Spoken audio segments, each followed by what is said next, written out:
Back here on this Locked On NFL Crossover Thursday, presented by our friends over at PrizePicks. Download the app and use code LOCKEDONNFL to win $50 instantly when you play $5. I'm Julian Council, the host of Locked On Panthers. He is Alex Clancy, the host of Locked On Cardinals. The 3-11 Carolina Panthers facing off against the 7-7 Arizona Cardinals, who right now are one game behind the 8-6 Rams and 8-6 Seahawks, one game above the 49ers at 6-8. And 2 games behind the Washington Commanders for the last spot in the wild card, as Green Bay is clearly going to go to the playoffs.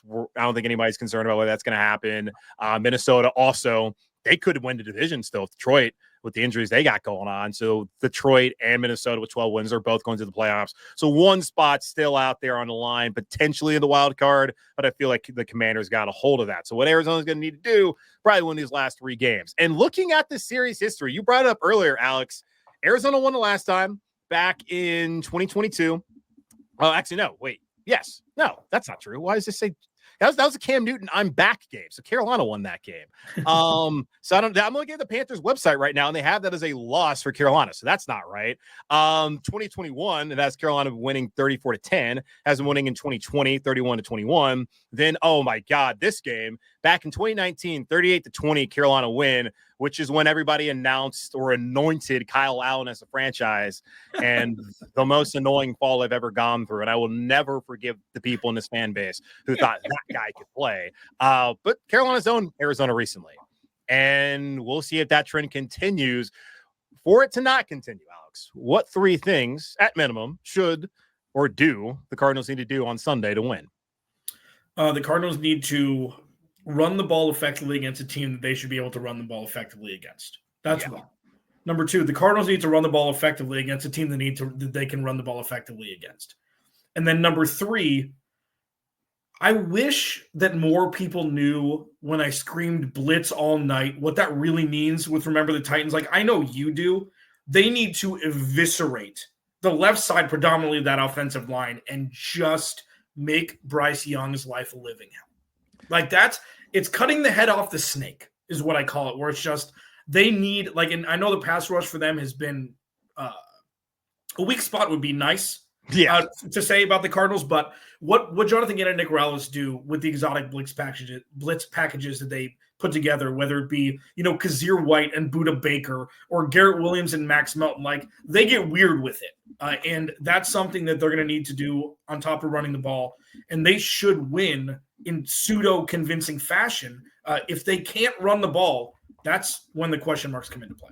I love the fact that here we are with a Bill Yost reference on the show. Yost! Better not take my boy out, Yost! You blitz all night. Yeah. Well, I mean, is there any vendetta going on here? Because that's what was happening. And remember the Titans, he was mad. So what's the vendetta over here at Carolina side other than just losing the last couple of games? I mean, it's everything. It's like, here's the thing. The Cam Newton, the 20. I'm back. Yeah, it's just, and then Patrick Peterson, and me having to deal with Patrick Peterson saying that he's, CB1, he just gets abused in the NFC Championship game. They lose by 100. It's just like, listen, this is the time where the Panthers should be got. Like, this is one, because listen, what the Panthers have, like 2 less wins than Chicago after that trade? Yeah. It's not been great for them. Because Bears are 5-8 right now? Yeah. I had somebody walking in while doing the show. That's why I was like, if you saw me waving away. But, as long as it's not a seizure, we're good. Yeah. So I'm all good.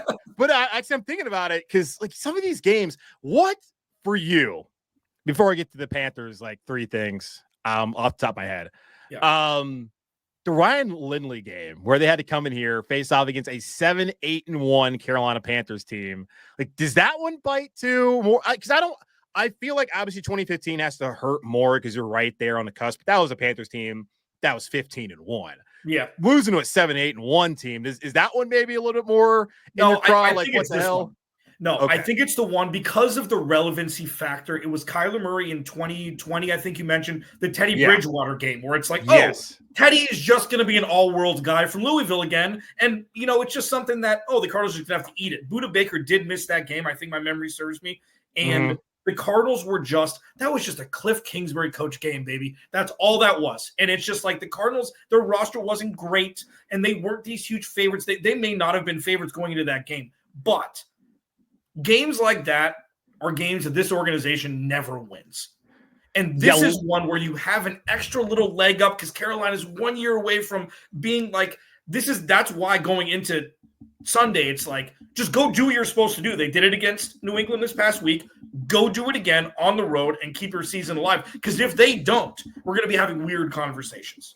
Teddy Bridgewater that day, 26-37, 276 yards, tutty, or two of them, one interception, 98.5 rating. And the Panthers also ran all over the Cardinals, running for, what was it, 100 and I can't find it. They're in for a lot of yards. So, yeah, it's just a weird history these two teams have had recently where they're both at the top of the NFC and in Carolina still winning those games. One of them that you would not have thought they would have won as a 7-8-1. But we've seen that. NFC South division champion. Not even NFC South. Like, we had the Marshawn Lynch earthquake game when that place almost fell apart. And that's crazy, how that's all happened. So we've seen it multiple times happen with NFC South and West opponents facing off in the wild card round of the playoffs. But looking at Carolina, it's pretty simple to me, man. You got to take care of the football this week. You cannot turn it over 4 times. And it's just the NFL. It's football in general. If you turn it over 4 times, you're going to lose. Now, you're going to turn it over 4 times, and you're going to give it 200 yards on the ground, you're going to lose. So it's going to come down to taking care of the football from Bryce Young's perspective, which he has done. Aside from that first start back against Denver where he was thrown in there, hadn't been really getting those first-team reps, at the 2 interceptions, he's taking care of the ball. 1 interception against the Saints, that was more on Leggett, not holding on to the football, having it just stripped away from him by the Saints defender. Then Bryce had the pick a couple weeks ago against Philadelphia. Not a great throw on that play. But other than that, he had taken care of the ball. Then last week, fumbled twice, throws a couple of picks, just did not look good, not smart decisions, but there's been a lot of good, and I don't think last week should wash away what he's done. But if it happens again this week, then there's going to be concerns about him moving forward the rest of the season. Really, that decision Carolina has to make heading into 2025, got to stop the run. Arizona's 7th in the NFL right now in rushing yards. James Conner's been good. Kyler Murray would know he can do. Panthers' run defense sucks, and it's not ever going to be good this season. I continuously have people ask me, how can they get better? It's like, dude, they played 14 games. This is who they are. They're not getting better. Shaq Thompson, blown Achilles.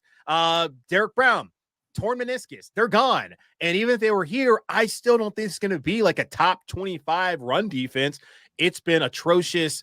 And then you got to capitalize in the red zone. Had a little issues there when they were there last week. Early on, that was when they had the fumble with Bryce Young. Really find a way to get out early, capitalize in the red zone, score a touchdown there. And then I think that can give them a lot of momentum in this game against a team that is desperate. And Carolina needs to match that desperation against Arizona. So that's really 6 things, but it's more than 1 or 3 things the Panthers need to do to win this game. So again, lines at 4.5 going into Sunday. How do you feel? Do you feel like this is a game Arizona takes away, or you think it's going to be just another letdown against the Panthers with the Cardinals playing against them? Yeah, if I were to put a wager on FanDuel with this, I'd take the money line minus 250 or whatever it would be. I would not be laying points on the road in the morning window in Carolina. Weird things happen in the Carolinas and Florida when you go across country and you're a West Coast team. It's I'm cautiously optimistic that the Cardinals could take care of business, win by 10 that ends up being a field goal late, something like that. But I don't know, man. They're not a trustworthy team in the ways they need to be trustworthy, which is run the ball whenever. And they played Carolina, really bad run defense a month ago at that time, and they were stymied. I think they ran for less than 50 yards. So it's they need to be able to take advantage of the weaknesses of opposition, and they've done it at times, but they don't do it frequently enough for me to be like, oh, yeah, book it. James Conner 120 touch. Can't trust him. We'll see. I think it's kind of nice to see Arizona actually right there in the thick of things. I have talked about on this show this week, while I always want to see the team win, because I've been doing this since the 2020 season, Alex. The Panthers are 17-59.